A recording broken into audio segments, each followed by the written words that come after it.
Hello everyone, आज चाहिँ मैले थुक्पा तयार पार्दैछु। पहिला पानीमा उमाले अनि त्यसपछि भाँडा कुकर बसाले, तेल अनि थोरै तेल हाले। धेरै चिल्लो खानु हुँदैन नि त, बच्चाहरूले पनि खान्छ, बुढाबुढीहरूलाई मिल्दैन।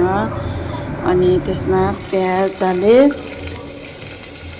अनि प्याजलाई राम्रोसँग पाकेपछि त्यसपछि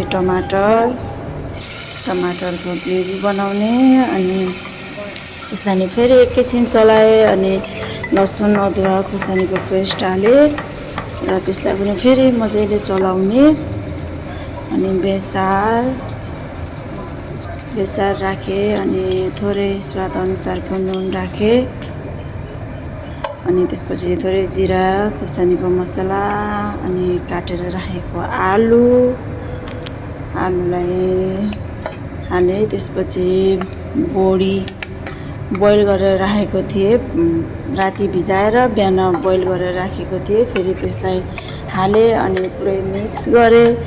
अनि त्यसपछि कुकरमा पानी हाले अनि पानी हालेर त्यसपछि ढक्कन लगाएर 3-4 सिटी लगाउने। त्यसपछि थुक्पा रेडी भयो।